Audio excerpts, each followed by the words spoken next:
You think 1950s housewives relied on Betty Crocker cookbooks for every meal? Think again. Most dinners came straight from memory, passed down from mothers and grandmothers without a single written recipe. Let's dig into 30 easy meals 50s housewives made without a recipe that have completely disappeared. Milk toast was the ultimate comfort food that mothers made for sick children without ever consulting a recipe. This simple dish required nothing more than toasted bread torn into pieces and placed in a bowl, then covered with warm milk, a pat of butter, and a sprinkle of sugar or salt.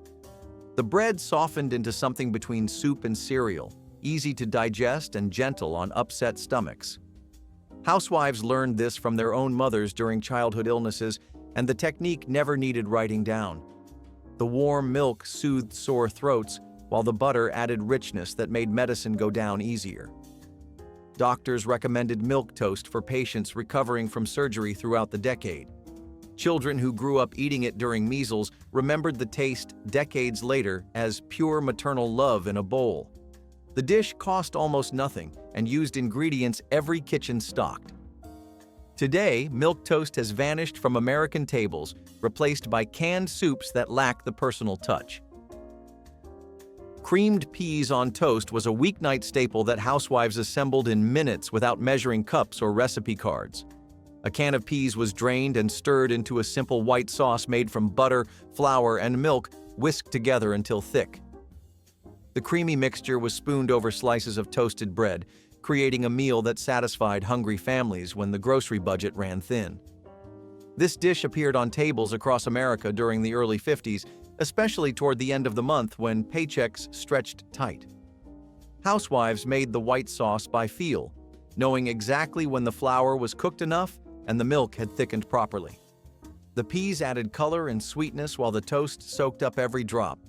Some mothers added diced hard-boiled eggs when extra protein was needed. The dish represented practical cooking at its finest, turning pantry basics into something that tasted far better than its humble ingredients suggested. Creamed peas on toast has quietly disappeared from family tables. Salmon patties were Friday night tradition in countless American homes, shaped by hand from canned salmon mixed with crushed crackers, beaten egg, and whatever seasonings the pantry offered. Housewives learned the proportions through repetition, knowing exactly how much cracker crumbs made patties that held together. The salmon was mashed with a fork, bones and all, since the soft bones provided calcium that children needed. Each patty was formed into a round disc and fried in butter until golden brown on both sides. These patties stretched a single can into enough protein for a family of 5 when served alongside mashed potatoes. Catholic families made them every Friday during Lent. Some housewives added minced onion for extra crunch, while purists kept it simple. Salmon patties required no written instructions because every mother taught her daughter by standing beside her at the stove, demonstrating the flip that kept patties intact. This economical dish has faded from most modern kitchens. Wilted lettuce salad appeared on dinner tables, when garden lettuce grew faster than families could eat it fresh. Housewives tore crisp lettuce into a large bowl, then poured hot bacon drippings mixed with vinegar and sugar directly over the greens. The heat wilted the lettuce just enough to soften it, while the dressing created a tangy sweetness that balanced the smoky bacon flavor. Crumbled bacon pieces and sliced hard-boiled eggs topped the salad, transforming simple greens into something substantial. This was country cooking that required no recipe because farm wives had made it for generations. The proportions of vinegar to sugar varied by family taste, some preferring more tang while others liked it sweeter. The bacon grease had to be hot enough to wilt, but not so hot it cooked the lettuce completely. The salad was served immediately while still warm, before the lettuce became too soft. This dish has largely vanished as fresh salads and bottled dressings became standard fare. Scalloped potatoes with ham was a casserole housewives assembled by instinct, layering sliced potatoes, diced leftover ham, and creamy sauce without measuring anything. The potatoes were sliced thin by hand, each cook knowing exactly the thickness that would cook through without becoming mushy. Between the layers went bits of ham from Sunday dinner, stretching one roast through multiple meals. The sauce was made from butter, flour, and milk in proportions learned by watching mothers work. Some added sliced onions between layers, while others kept it simple with salt and pepper. The casserole baked slowly until the potatoes were tender and the top turned golden brown with crispy edges that everyone fought over. This dish fed large families economically by using leftover meat and inexpensive potatoes. It could be assembled in the morning and baked before dinner, freeing housewives for other tasks. Scalloped potatoes appeared at church suppers and weeknight dinners throughout the decade. Today, this slow-baked comfort food rarely appears. Bread pudding transformed stale bread into dessert through a technique passed from generation to generation without written instructions. Housewives tore dried bread into chunks and soaked them in a mixture of milk, eggs, sugar, and vanilla until softened completely. The exact proportions depended on how much stale bread had accumulated. Cinnamon and nutmeg added warmth, while raisins provided bursts of sweetness throughout. The mixture was poured into a buttered baking dish and baked until puffed and golden, the top forming a slight crust while the inside stayed custardy. Some families served it warm with cream poured over, others preferred it cold the next morning for breakfast. The dish represented the waste-nothing philosophy that defined post-war kitchens. Every scrap of bread found purpose in this humble dessert that tasted far more elegant than its origin suggested. Bread pudding required no recipe because every housewife knew by touch when the bread was properly soaked and by sight when the pudding was done. Hash from leftover roast was Monday dinner in homes across America, made by chopping Sunday's beef or pork into small pieces and frying it with diced potatoes and onions. Housewives eyeballed the proportions, using however much meat remained and enough potatoes to stretch it into a full meal. The mixture was pressed into a hot skillet with bacon drippings, then left undisturbed until the bottom formed a crispy brown crust. The flip required confidence, turning the entire mass to crisp the other side. Some housewives added a fried egg on top, the runny yolk becoming sauce for the hash beneath. Hash represented the practical wisdom of using every scrap of expensive meat rather than letting it spoil. Children grew up eating it without realizing they were eating leftovers, since the transformation was complete. This technique required no recipe because the proportions adjusted naturally to whatever remained from Sunday dinner. Hash has largely vanished from modern tables. Rice pudding was a dessert housewives made by combining leftover rice with milk, sugar, and eggs, then baking until set and creamy. The dish used rice that would otherwise sit in the icebox until it spoiled, transforming it into something sweet that children begged for. Housewives added cinnamon, nutmeg, and raisins by instinct, knowing the flavor profiles their families preferred. Some made it stovetop, stirring constantly until thick, while others preferred the oven method that required less attention. The pudding could be served warm or cold, making it versatile for different occasions. Leftover rice from weeknight dinners found new purpose in this economical dessert that tasted rich despite costing almost nothing extra. The technique passed through families without recipes because proportions adjusted based on how much rice was available.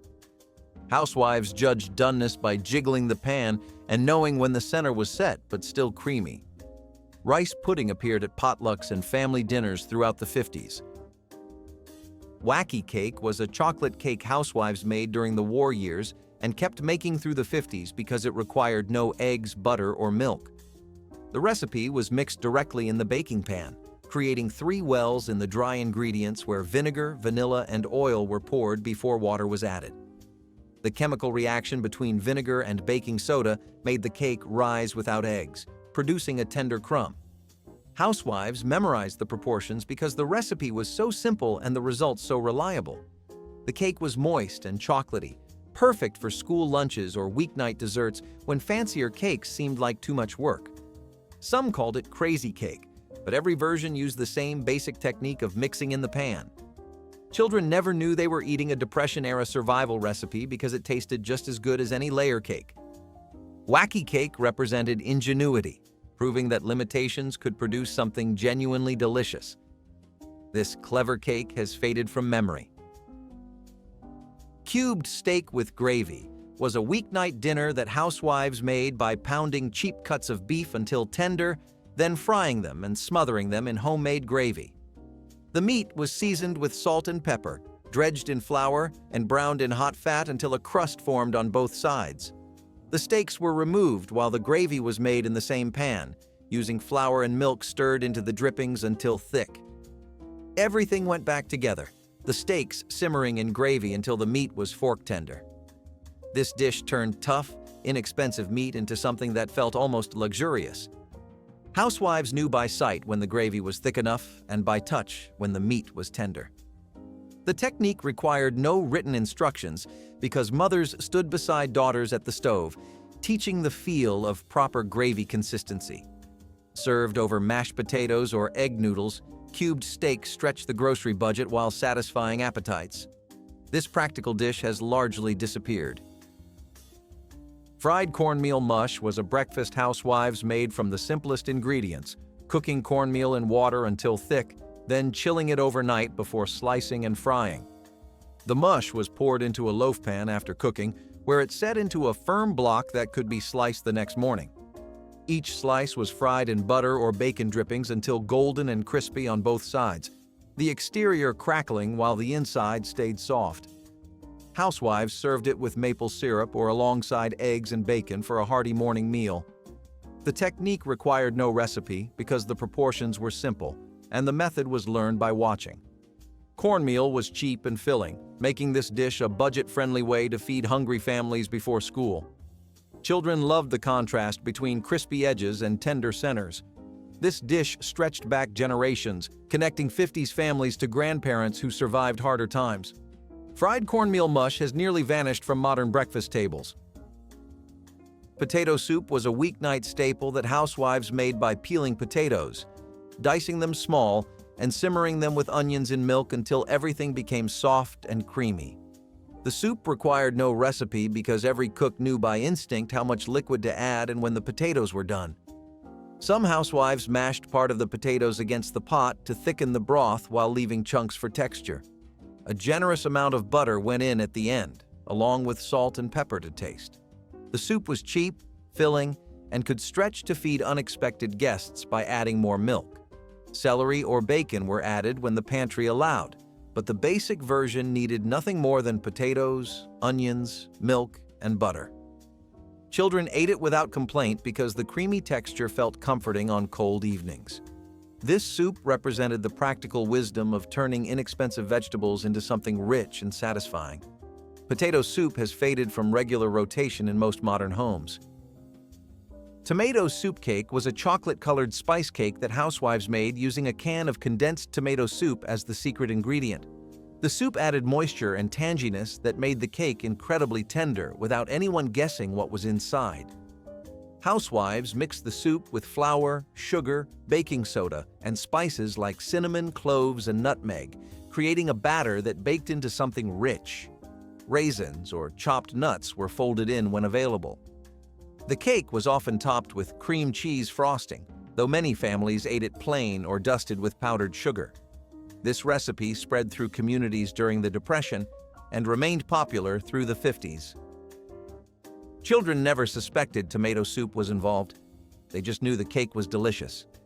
The technique required no precise measurements because housewives adjusted the spices to family preference. Tomato soup cake represented the ingenuity of making something special from ordinary ingredients. This clever cake has largely disappeared. Hot dog and bean casserole was a crowd-pleasing dinner that housewives assembled without measuring, combining canned baked beans with sliced hot dogs in a baking dish. The hot dogs were cut into coins or split lengthwise, then nestled into the beans before baking. Brown sugar, mustard, and ketchup were stirred into the beans to create a sweet and tangy sauce that caramelized around the edges. Some housewives topped the casserole with bacon strips for extra flavor. The dish baked until bubbling and slightly browned, filling the kitchen with an aroma that brought children running. This casserole stretched inexpensive ingredients into a meal that felt festive, often appearing at backyard barbecues.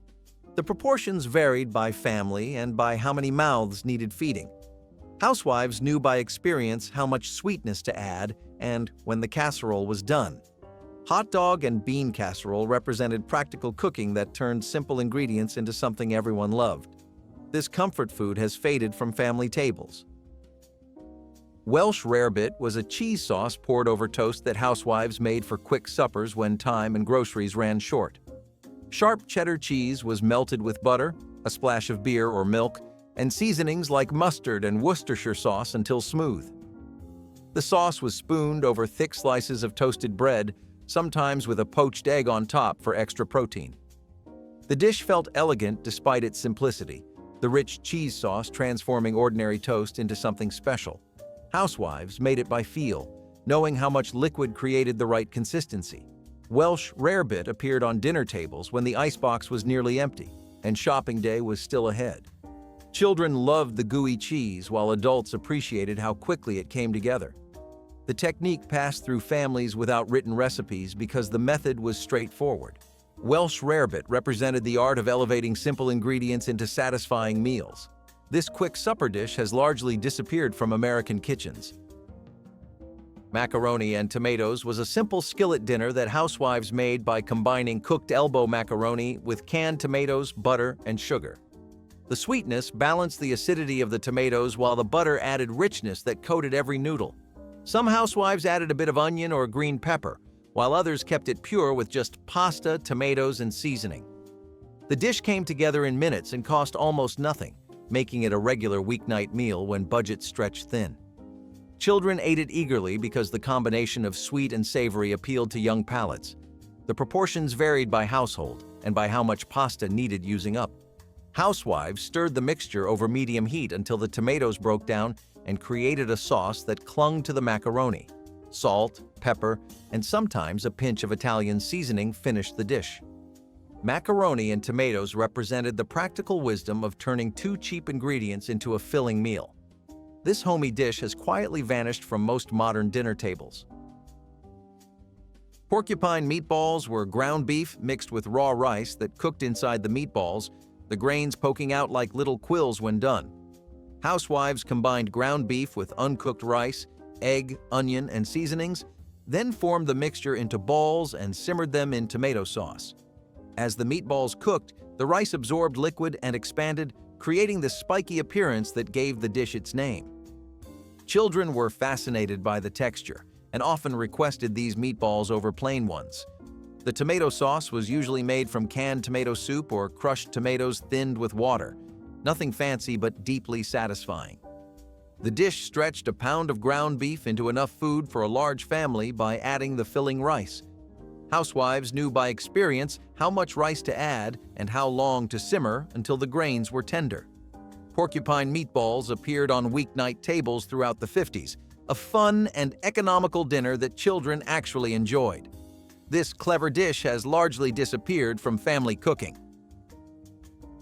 Hamburger gravy on toast was a filling meal that housewives made by browning ground beef, then stirring in flour and milk to create a thick, meaty sauce. The gravy was spooned generously over slices of toast, turning simple bread into a complete dinner. Onions were often cooked with the beef, adding sweetness and depth to the gravy. Salt, pepper, and sometimes Worcestershire sauce provided seasoning. This dish stretched a small amount of ground beef to feed an entire family. Housewives made it without measuring, knowing by sight when the gravy reached proper thickness. The technique was similar to cream gravy, but with meat stirred right in. Children ate it eagerly, sopping up every bit of gravy with their toast. Hamburger gravy represented practical cooking at its most economical, turning a half-pound of beef into dinner for 6. The dish appeared on tables when grocery money ran low and payday was still days away. This thrifty meal has faded from modern cooking. American goulash was a one-pot meal that housewives made by combining ground beef, elbow macaroni, tomatoes, and whatever vegetables the pantry offered. Unlike Hungarian goulash, this version was simpler and sweeter, designed to please American palates and feed large families cheaply. The beef was browned with onions, then tomatoes, macaroni, and water were added to the same pot. Green peppers or kidney beans stretched the dish even further when available. The mixture simmered until the pasta was tender and had absorbed the tomato beef sauce. Housewives seasoned it with salt, pepper, and sometimes a bit of sugar to balance the tomatoes. The proportions adjusted naturally based on family size and what ingredients were on hand. Children loved goulash because the combination of meat, pasta, and tomatoes felt familiar. This dish could be made in large batches and reheated throughout the week. American goulash represented the melting pot of 50s cooking. This economical one-pot meal has largely disappeared. Cheese dreams were open-faced sandwiches that housewives made by topping bread with cheese and broiling until bubbly and golden. The technique was simpler than grilled cheese but produced results that felt special, the cheese melting into a crispy, lacy top. Housewives laid slices of American or cheddar on bread, sometimes adding tomato slices or mustard underneath. The sandwiches went under the broiler for just minutes, requiring close watching to catch the moment when the cheese turned perfectly browned. Children gathered around the oven window, mesmerized by the bubbling transformation. Cheese dreams were quick enough for after-school snacks, but satisfying enough for light suppers. The dish required no recipe because the technique was self-evident. Some housewives served them alongside tomato soup, while others paired them with pickles. Cheese dreams represented the efficiency of 50s cooking, producing maximum satisfaction with minimum effort. This simple pleasure has been overshadowed by more elaborate preparations. Creamed chipped beef was a dish that housewives made by tearing dried beef into pieces and stirring it into a thick white sauce, then spooning it over toast. The beef came in small jars and kept indefinitely in the pantry, making it a reliable protein when fresh meat was unavailable. The sauce was made from butter, flour, and milk, the same basic technique used for dozens of other creamed dishes. Some housewives added a bit of black pepper or Worcestershire sauce for extra flavor. The dish was salty and rich, the dried beef rehydrating in the creamy sauce until tender. Soldiers who ate it during the war gave it an unprintable nickname, but families at home simply called it good. Children ate it without complaint because the creamy texture masked the beef's intensity. This dish could be made in minutes using only pantry staples, making it perfect for busy weeknights. Creamed chipped beef represented practical cooking that required no shopping trip. This reliable standby has largely vanished from home kitchens.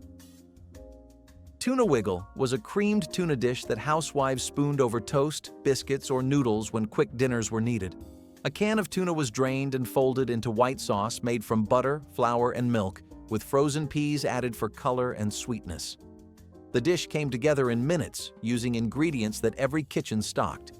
Housewives made the sauce by instinct, knowing when the flour was cooked and the milk had thickened properly. Some added diced pimentos or hard-boiled eggs for variety. The name came from the way the tuna broke into flaky pieces that wiggled in the sauce. Children found the name amusing and ate it more willingly than plain tuna. The dish stretched one can of tuna into enough dinner for a family of 4. Tuna wiggle appeared on tables across America throughout the 50s, a reliable standby when time and money were short. This simple comfort food has quietly disappeared from most modern kitchens. Shipwreck casserole was a layered one-dish dinner that housewives assembled without recipes, stacking raw ingredients in a baking dish and letting the oven do the work. Ground beef, sliced potatoes, onions, and canned tomatoes were layered in order, then topped with rice that cooked in the juices as everything baked. The dish required no pre-cooking, making it perfect for busy afternoons when dinner needed to be ready without constant attention. Each layer contributed flavor and moisture to the layers above and below. Housewives seasoned each layer with salt and pepper, knowing by experience how much was needed. The casserole baked for over an hour until the potatoes were tender and the rice had absorbed the tomato beef liquid. Children loved discovering the different layers as they ate. This dish fed large families from one pan with minimal cleanup. Shipwreck casserole represented the efficiency of 50s cooking. This layered dinner has largely disappeared from family tables. Fried bologna was a quick meal that housewives made by slicing bologna thick and frying it in a hot skillet until the edges curled and crisped. The bologna puffed up in the center as it cooked, requiring a small cut to keep it flat against the pan. The meat developed a slightly smoky, caramelized flavor that bore little resemblance to cold lunch meat. Served on bread with mustard or between slices of white bread with cheese, fried bologna became a satisfying sandwich that children requested by name. Some housewives served it alongside eggs for breakfast or with beans for a simple supper. Children loved the transformation from cold pink circles to crispy, flavorful meat that felt almost magical. The dish cost almost nothing and cooked in minutes, making it perfect for busy weeknights. Fried bologna represented the ingenuity of making something special from humble lunch meat. This simple pleasure has faded from most family cooking. Egg salad sandwiches were a staple that housewives made by mashing hard-boiled eggs with mayonnaise, mustard, and seasonings until spreadable. The technique required no recipe because every cook adjusted the proportions to family taste. Some added sweet pickle relish for crunch and tang, while others kept it simple with just salt and pepper. The eggs were often boiled in large batches at the beginning of the week, then used for various meals as needed. Egg salad sandwiches appeared in lunchboxes, at picnics, and on dinner tables when quick meals were needed. The mixture kept well in the icebox and improved as the flavors melded together overnight. Children ate these sandwiches without complaint because the mild, creamy filling was familiar and comforting. This dish turned inexpensive eggs into a protein-rich meal that satisfied. Egg salad represented practical cooking that stretched resources wisely. This simple standby has become less common in modern kitchens. Stuffed peppers were a dinner housewives made by hollowing out bell peppers and filling them with a mixture of ground beef, rice, and tomatoes. The filling was seasoned with onion, garlic, and whatever spices the pantry offered. The peppers were stood upright in a baking dish, covered with tomato sauce, and baked until tender. The rice cooked inside the peppers, absorbing the meat juices and becoming fluffy and flavorful. Housewives knew by experience how much filling each pepper would hold. The dish stretched a small amount of ground beef into enough dinner for a large family. Children sometimes ate just the filling while adults enjoyed the sweetness of the baked pepper. Stuffed peppers appeared on tables when the garden produced more peppers than could be eaten fresh. This dish represented practical cooking that used seasonal abundance wisely. Stuffed peppers have become less common as convenience foods took over. Codfish cakes were a Friday tradition in many households, made from salt cod that had been soaked overnight to remove the brine. The fish was flaked and mixed with mashed potatoes, egg, and seasonings, then formed into patties and fried until golden brown on both sides. The technique required no recipe because the proportions were learned by feel and adjusted to family taste. Salt cod was inexpensive and kept indefinitely in the pantry, making it a practical protein for families watching their budgets. The cakes were crispy on the outside and creamy inside, with a subtle fish flavor that children accepted more readily than fresh fish. Some housewives served them with tartar sauce, while others preferred ketchup or malt vinegar. Codfish cakes stretched a small amount of fish into enough protein for an entire family. This dish connected 50s families to earlier generations who relied on preserved fish. Codfish cakes have largely disappeared from American tables. Scalloped corn was a simple casserole that housewives made by combining canned corn with eggs, milk, butter, and crushed crackers. The mixture was poured into a buttered baking dish and baked until set and golden brown on top. The crackers created a slightly crunchy texture while the eggs bound everything into a custard-like consistency. Housewives made it without measuring, knowing by experience how much liquid created the right texture. Some added diced onion or green pepper for extra flavor and color. The dish was sweet from the corn and rich from the butter, a combination that appealed to children and adults alike. Scalloped corn appeared at holiday dinners, church suppers, and regular weeknight meals throughout the 50s. The casserole used pantry staples that most kitchens always stocked. This dish represented comfort cooking at its simplest and most satisfying. Scalloped corn has quietly vanished from most modern tables. Spanish rice was a one-pan dinner that housewives made by cooking rice with tomatoes, onions, and green peppers until everything melded together into a flavorful dish. Ground beef or bacon was often added for protein, though the dish was satisfying even without meat. The rice absorbed the tomato liquid as it cooked, turning pink and richly flavored. Housewives seasoned it with salt, pepper, and sometimes a pinch of chili powder for warmth. The dish came together in one skillet, making cleanup easy after long days of housework. Children ate it willingly because the sweetness of tomatoes balanced any vegetable flavors they might otherwise reject. Spanish rice stretched inexpensive ingredients into a filling meal for the whole family.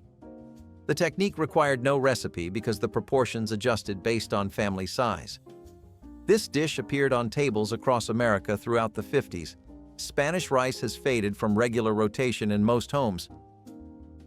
Applesauce cake was a moist spice cake that housewives made using applesauce as the main moisture, stretching expensive ingredients further. The applesauce replaced some of the butter and eggs, making the cake economical without sacrificing flavor. Cinnamon, nutmeg, and cloves gave it warmth, while raisins or nuts added texture. The cake was dense and kept well, improving over several days as the flavors melded. Housewives made it without precise measurements, adjusting spices to family preference. Some topped it with cream cheese frosting while others served it plain. The recipe spread through communities as a practical solution for baking on a budget. Children loved the sweetness while adults appreciated the economy. Applesauce cake appeared at church socials and family gatherings throughout the 50s. This clever cake represented ingenuity of making something special from pantry staples. Applesauce cake has quietly disappeared from home baking. Jell-O salad doubled as dessert during the 1950s, when gelatin molds graced every holiday table and cost mere pennies to prepare.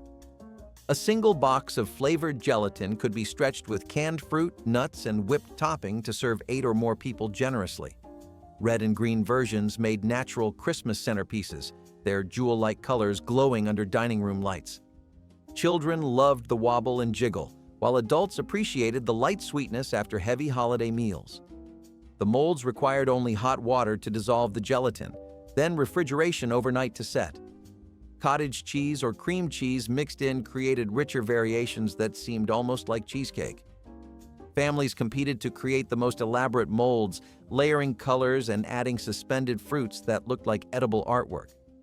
Jell-O salad proved that affordable could still be beautiful, festive, and absolutely delicious to a generation raised on its wiggly charm. Chicken and rice bake solved the eternal potluck problem of feeding crowds without breaking budgets, combining economical chicken pieces with rice and cream of mushroom soup into hearty casserole.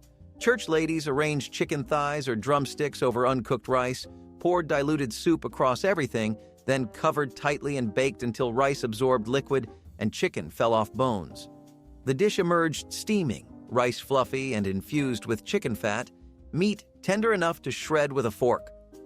Onion soup mix added flavor depth without requiring fresh vegetables, while paprika sprinkle provided color. In Presbyterian churches across Pennsylvania and New Jersey, this recipe appeared monthly, its reliability perfect for women who worked full-time but still volunteered for potluck duty. The casserole held temperature well, staying warm through long church services.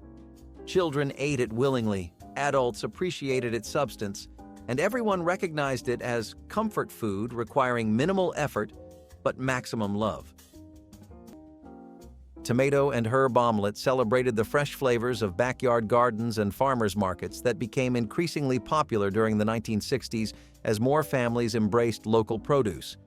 Eggs were whisked until light and airy, then folded around ripe tomatoes and fragrant herbs such as parsley, chives, or tarragon, creating a dish that looked as vibrant as it tasted.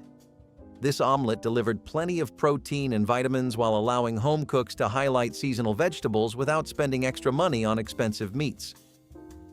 The bright acidity of the tomatoes balanced beautifully with the soft texture of the eggs, and the aroma of herbs filled the kitchen with an inviting, savory scent. Some households added a sprinkle of mild cheese like Farmer cheese or Monterey Jack for a creamy touch, but many preferred the clean, vegetable-forward simplicity that felt new and healthy. Weekend brunches often featured this dish alongside fresh fruit or a slice of whole-grain toast, making it a favorite for both family breakfasts and casual entertaining. Tomato and herb omelet embodied the decade's enthusiasm for wholesome meals that showcased natural flavors. Cornmeal mush with syrup was a Depression holdover that stuck around into the 1950s, especially in rural and working-class homes. Cornmeal was still one of the cheapest ingredients you could buy, and families boiled it into a porridge before chilling it until firm. Once cooled, it was sliced and fried in a pan until crisp on the outside. Served hot, The slices were drizzled with molasses or cane syrup, creating a sweet and savory combination that satisfied both hunger and cravings. Many children grew up with this dish as either breakfast or supper when money was tight. It was a way to turn very little into something hearty and comforting. The frying gave it a texture that plain porridge lacked, and the syrup was a treat in itself.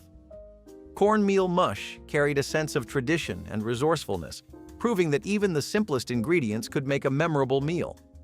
It was humble, yes, but it was also genuinely loved at many family tables.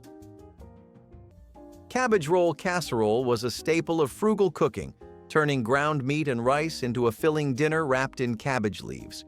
Housewives layered seasoned meat and rice inside blanched cabbage, rolled it tightly, and baked the bundles in tomato sauce.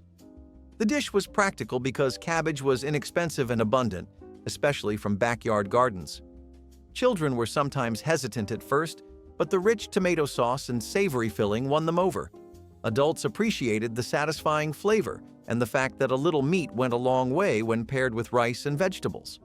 It also became popular at community suppers and church potlucks, where its hearty portions made it easy to share. Many cookbooks of the 1950s included cabbage rolls as an example of thrifty yet wholesome cooking. The casserole reflected the post-war trend of stretching ingredients creatively, turning humble produce into a centerpiece meal. Cabbage roll casserole proved that practical cooking could also carry comfort and tradition, nourishing families without unnecessary expense. Sugar cookies were the democratic dessert of 1950s Christmas, requiring only flour, sugar, butter, eggs, and vanilla to create magic.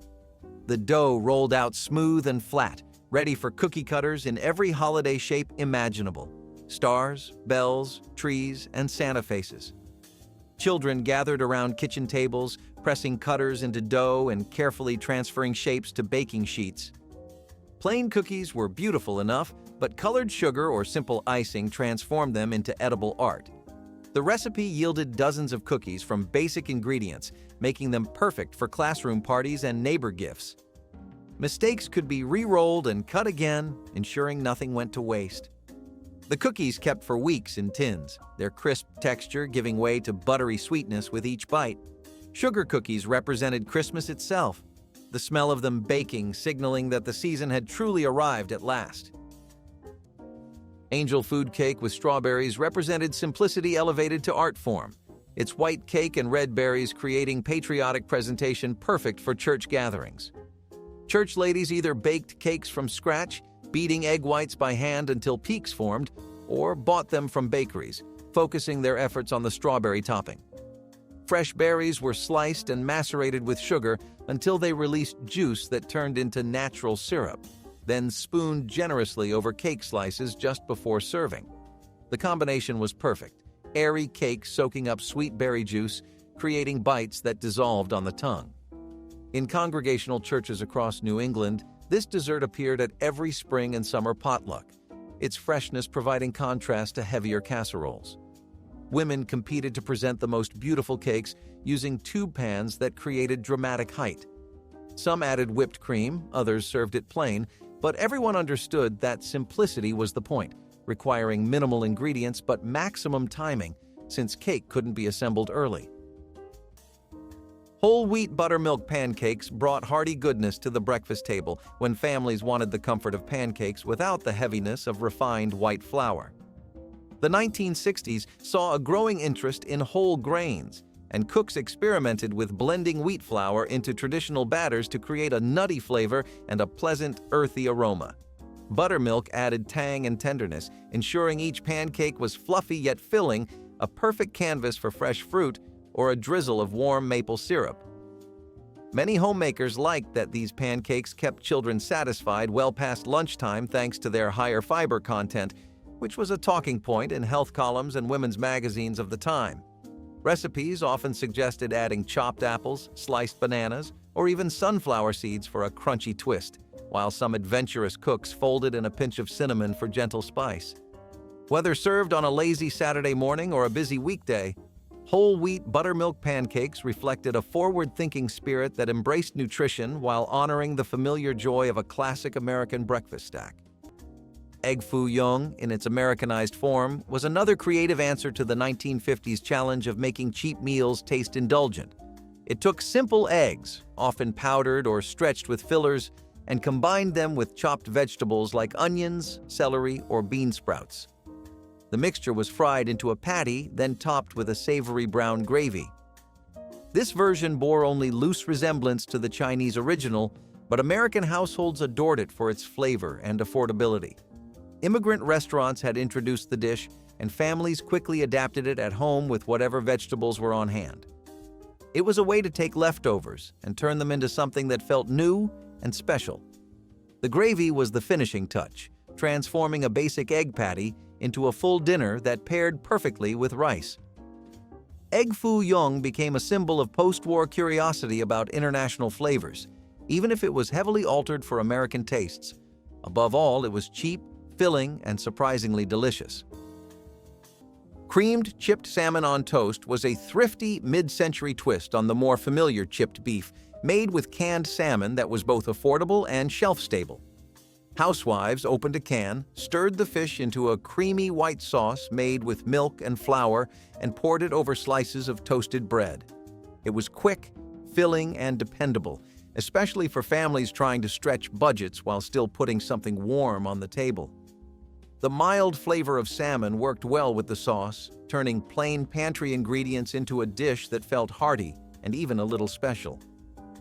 Children often ate it without fuss, since the creamy texture made it smooth and comforting. Adults appreciated that it was inexpensive but still felt like a proper dinner. Diners and lunch counters also served versions of it, making it a recognizable comfort food across communities. Creamed chipped salmon on toast stood as proof of the 1950s ability to take canned goods and transform them into meals that could satisfy families at the end of a long day. Chocolate gravy over biscuits brought Southern breakfast tradition to the Christmas dessert table, stretching cocoa and sugar into something that tasted far richer than its humble origins. The gravy was made by cooking cocoa powder, sugar, flour, and milk together until thickened into a glossy, pourable sauce. Hot biscuits, split open and waiting, soaked up the warm chocolate until they became soft, almost pudding-like beneath their crusty tops.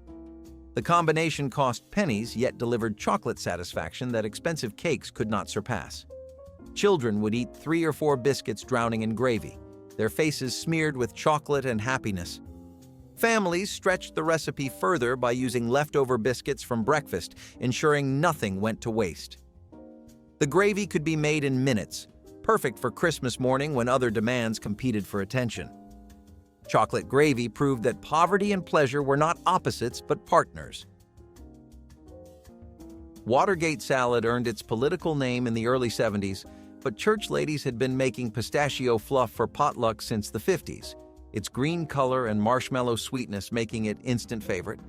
The recipe mixed pistachio pudding with crushed pineapple, miniature marshmallows, chopped pecans, and Cool Whip until everything turned pale green and cloud-like.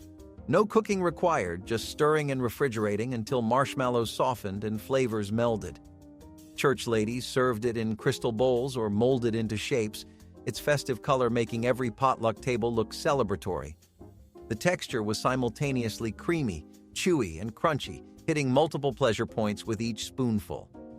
In Catholic churches across the Midwest, this salad appeared at every Lenten fish fry, Easter brunch, and Christmas party. Children devoured it.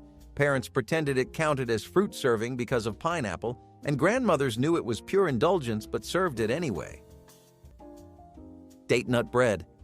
Slices with cream cheese combined natural sweetness with satisfying texture, earning a beloved spot on 1960s breakfast tables from coast to coast.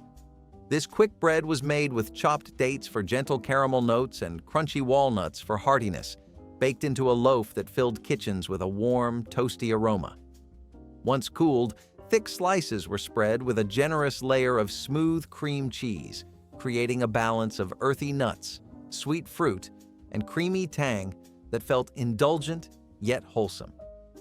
It was especially popular for school mornings when parents wanted a filling option that traveled well in lunchboxes or could be enjoyed on the way to work. Community recipe books often highlighted it as a clever way to use pantry staples, and many cooks swapped in whole wheat flour to boost the nutritional value even further. Whether toasted lightly or served plain, date nut bread slices with cream cheese provided fiber, protein, and a comforting taste of home that perfectly suited the optimistic, health-conscious spirit of the decade.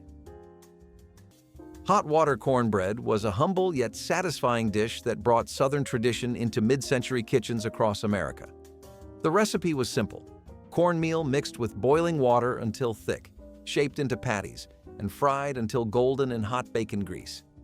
The bacon fat added flavor that plain oil never could, making each bite rich and savory. This dish was often served alongside beans, greens, or stews, acting as both bread and side dish. Families loved how inexpensive it was, especially when cornmeal remained one of the cheapest staples available. It also required no yeast or rising time, so it could be made quickly when supper needed to be on the table fast. Children enjoyed the crisp edges and warm, soft centers, while parents saw it as a way to stretch meager ingredients. Hot water cornbread was proof that the simplest foods could bring joy and nourishment. Though often overlooked today, it was once an everyday favorite that carried both flavor and frugality in every bite. Baked ham with mustard brown sugar glaze was the centerpiece of countless 1950s holiday tables, serving as both a celebratory dinner and a source of days' worth of leftovers. Housewives coated the ham in a glaze made from mustard and brown sugar, baking it until the surface caramelized into a sweet, tangy crust. The aroma alone filled homes with anticipation. Children loved the sugary glaze, while adults appreciated how the ham could be sliced thin for sandwiches or diced into casseroles after the feast. It was practical luxury, a dish that felt festive without being wasteful. Many families associated it with Christmas, Easter, or Sunday gatherings when extended relatives came together around the table. Cookbooks and advertisements often promoted glazed ham as a symbol of prosperity in the post-war years. Baked ham with mustard brown sugar glaze became an enduring tradition of the 1950s, embodying both the celebratory spirit of the era and the resourceful mindset that ensured nothing went to waste. Resourceful home cooks turned pennies into Christmas magic, with desserts so delicious no one suspected they cost almost nothing. Let's dig into 30 dirt-cheap 1950s Christmas desserts the whole family will love. Wacky cake earned its name from the unusual method that made it possible. No eggs, no butter, no milk, yet somehow moist and deeply chocolatey. Depression-era ingenuity created this miracle by mixing flour, sugar, cocoa, baking soda, and salt directly in the baking pan, then adding vegetable oil, vinegar, and water. The vinegar reacted with baking soda to create lift, while oil provided moisture that butter would have given. The whole thing cost pennies to make when eggs were rationed or simply too expensive for everyday baking. Children loved helping because the mixing happened right in the pan, meaning fewer dishes and more fun. The cake emerged from the oven tender and rich, often dusted with powdered sugar or topped with a simple chocolate glaze. Families passed this recipe through generations, each one grateful for its simplicity during lean times. Wacky cake proved that sacrifice and celebration could share the same plate. Ham balls brought sweet and savory together in ways that confused newcomers but delighted regular attendees. Ground ham mixed with ground pork, graham cracker crumbs, eggs, and milk was shaped into spheres and baked in glaze of brown sugar, vinegar, and mustard that caramelized into sticky perfection. These weren't appetizers, but substantial protein that anchored potluck plates. Church ladies made them by the dozen, arranging them in roasting pans where glaze pooled at the bottom, begging to be soaked up with dinner rolls. Ham provided saltiness, while glaze added molasses sweetness, creating flavor tension that kept people reaching for more. In Midwest Lutheran churches, ham balls were tradition, appearing at every church supper from harvest festivals to Christmas programs. Children initially resisted brown sugar coating on meat, then became converts after first bite.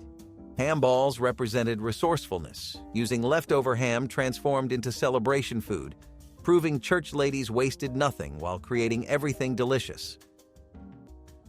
Broiled tomatoes with Parmesan sprinkle, transformed a simple garden staple into a warm, savory breakfast side that fit perfectly with the health-focused attitude of the 1960s.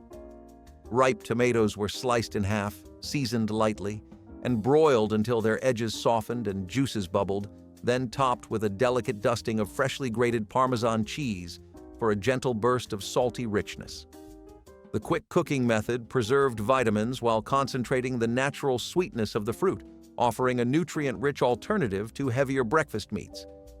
Many families served these broiled tomatoes alongside poached eggs or whole grain toast, finding the balance of flavors both refreshing and hearty.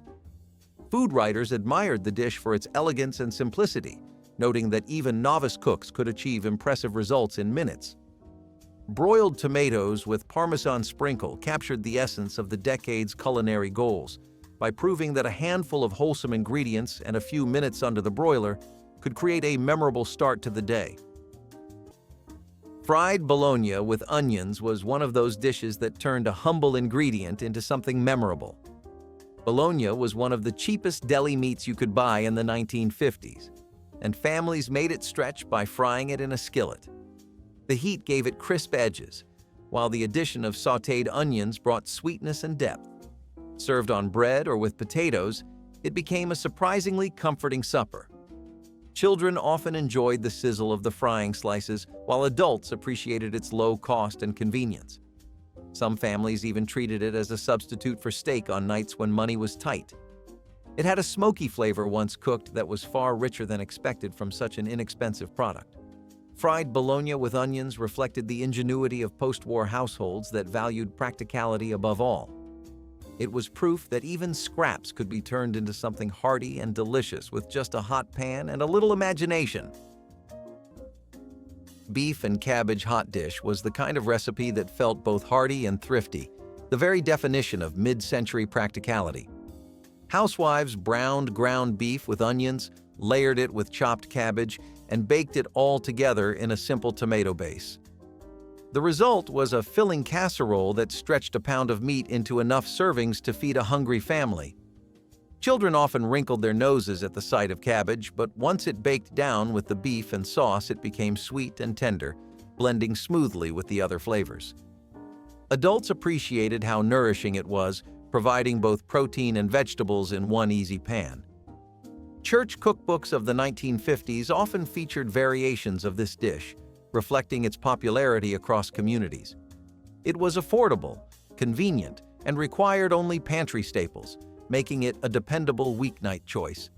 Beef and cabbage hot dish was not glamorous, but it embodied the resourcefulness of the decade, keeping families satisfied on limited budgets while still delivering the warmth of a home-cooked meal.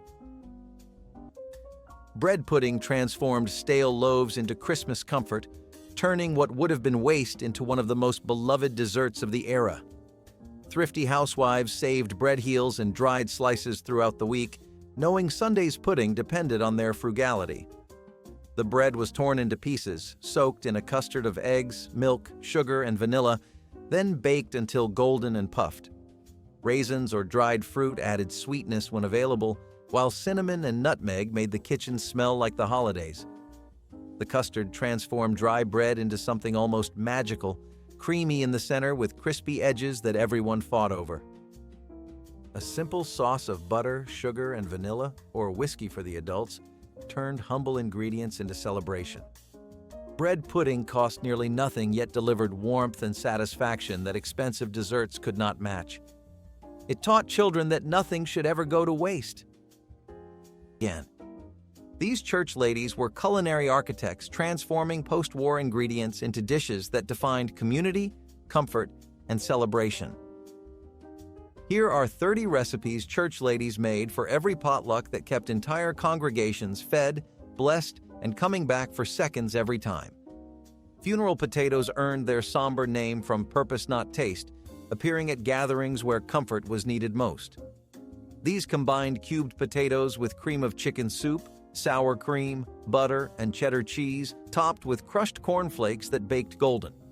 Church ladies prepared them in glass baking dishes that could be carried warm without burning hands. The potatoes emerged creamy inside with crispy topping that made children scrape plates clean. In Mormon communities across Utah and Idaho, no funeral reception was complete without them, but they appeared at weddings, baptisms, and Sunday dinners. Women guarded specific ratios of soup to sour cream, each convinced her version was superior. Funeral potatoes represented more than food. They were edible sympathy, casserole comfort that said we care without words, proving church ladies understood that sometimes the best comfort comes from creamy potatoes and cornflake crunch. Carrot raisin. Morning loaf became a beloved quick bread of the 1960s as families searched for ways to add vegetables into everyday meals without sacrificing sweetness or comfort. Grated carrots gave the loaf a vibrant orange color and moist texture, while plump raisins provided natural bursts of sugary flavor that needed little extra sweetener. Whole wheat flour or a blend of flours added fiber and a hearty crumb, and warm spices like cinnamon and nutmeg filled kitchens with a cozy aroma as the loaf baked. Mothers loved how this bread delivered beta-carotene and vitamins in a form children eagerly devoured, often serving it lightly toasted with a thin spread of butter or cream cheese. Weekend brunches and after-school snacks alike benefited from slices of this cheerful loaf, which stayed tender for days and traveled well in lunchboxes. Carrot raisin morning loaf demonstrated the era's inventive approach to wholesome baking, turning simple pantry staples into a bright, nourishing treat that pleased everyone at the table. Boston brown bread was a New England classic that carried into the 1950s as a filling and economical dinner addition. Unlike typical bread, it was made from cornmeal, rye flour, and molasses, then steamed instead of baked. The steaming gave it a moist texture and a sweetness that paired perfectly with beans or stews. Molasses was cheaper than refined sugar, making it a logical choice for thrifty households. Families would steam the bread in coffee cans or special tins, which became a fun kitchen ritual in itself. The bread was dense enough to fill bellies, yet its sweet undertone made it appealing to children who might otherwise resist hearty grains. For church suppers or community dinners, Boston brown bread often made an appearance alongside baked beans, representing old traditions carried into modern kitchens. It was a practical recipe with deep roots, offering nourishment and comfort at little cost. Though rarely made today, in its time it was beloved as both everyday food and cultural heritage. Vinegar pie mystified anyone who heard its name, yet those who tasted it discovered something remarkably close to lemon pie without the expensive citrus. The filling combined sugar, flour, eggs, butter, and plain white vinegar, creating a custard that was tangy, sweet, and surprisingly sophisticated. During the 1950s, when fresh lemons were seasonal luxuries, vinegar pie kept holiday tables bright with that essential tartness. The pie baked until the filling set and the top turned slightly golden, filling the kitchen with a caramelized sweetness that masked any hint of its humble origins. Some families topped it with meringue, stretching egg whites into billowy clouds that made the pie look far more expensive than its few cents worth of ingredients. Children never knew they were eating a substitute, they just knew they loved it. Vinegar pie represented the quiet genius of making do beautifully. Simple, wholesome goodness everyone shared. What happened to that easy, feel-good start? Orange oat. Bran muffins were a bright way to start the day in the 1960s, when many families began exploring healthier options without sacrificing taste. Home bakers loved the natural fiber from bran, and adding fresh orange zest and juice brought a lively citrus kick that felt modern and uplifting. These muffins were made with whole wheat flour, wheat bran, and just enough honey or brown sugar to create a subtle sweetness rather than a dessert-like punch. The texture stayed moist thanks to buttermilk, and the orange peel gave off an aroma that woke up the entire kitchen before the coffee even brewed. Mothers liked serving them warm with a pat of butter or a spoonful of homemade jam, while children enjoyed their gentle sweetness on school mornings. Community cookbooks often featured this recipe, encouraging families to take advantage of readily available oranges shipped in from Florida and California. Orange oat bran muffins reflected the decade's curiosity about nutrition and flavor, proving that healthy could also be inviting and easy to prepare for busy mornings. Gingerbread filled 1950s homes with the scent of Christmas itself, its spicy warmth announcing the holidays had truly arrived at last. Molasses gave the batter its deep mahogany color and complex sweetness, while ginger, cinnamon, and cloves provided the signature warmth that tingled on the tongue. The cake baked into something dense and moist, almost sticky, that improved over several days as the flavors deepened and melded together. Served warm with whipped cream or tangy lemon sauce, it became dessert, but many families ate it plain for breakfast during the holiday weeks. Molasses cost far less than refined sugar and delivered far more interesting flavor, making gingerbread an economical choice for families stretching their budgets. Children helped stir the thick batter, sneaking tastes of the raw mixture despite warnings. The spices were pantry staples that lasted through many batches. Gingerbread proved that Christmas tradition and thrifty cooking walked hand in hand through generations of holiday baking. Which forgotten 50s meal would you bring back to your family table? Drop your memories in the comments, hit like if this took you back, and subscribe so you never miss another trip down memory lane.